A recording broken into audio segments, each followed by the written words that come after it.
د ټول نه ګران ژوند چې دی هغه د یو مسافر رور چې کومه کورودانې ده په کور کې ناسته ده د هغې ژوند دی. روز شپه د هغې په یوازیتوب کې وځي، په تنهایي کې وځي. د ژوند چې کومې وړې وړې یا غټې غټې خوشحالیانې وي په هغې کې هغه یوازې وي. کله چې یو ښځې خاوند په پردیس کې وي نو خلک داسې سوچ کوي چې هغې ته ډېرې روپۍ رالېږي او د هغې ډېر ښایسته ژوند دی، ډېر ښایسته ژوند تېروي، خو اصل کې داسې نه وي. هغه ښځه هر لمحه په دې انتظار کې وي چې زما خاوند به کله کور ته راځي، د کور ذمہواري په هغې باندې وي، ماشومانو پرورش په هغې باندې وي، د کورنۍ چې کومې نورې مسلې وي، ناجوړتیاګانې وي، هغه ټولې هغه یوازې تېروي. او بیا هم کله چې خاوند سره خبرې کوي نو خاندي، په خوشحالۍ باندې کوي چې زما خاوند چې هغه په پردیس کې خفه نشي.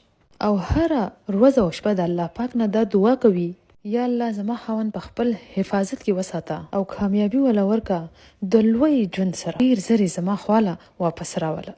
د یو پردیسی کورودانې ټول لوی خواهش داوي چې د هغې خاوند چې هغه پردیس کې نه بلکې هغې سره اوسېږي، هغې سره په کور کې پاتې شي. بېشکه لږې روپۍ دې ګټي خو چې ما سره خوا کې وي.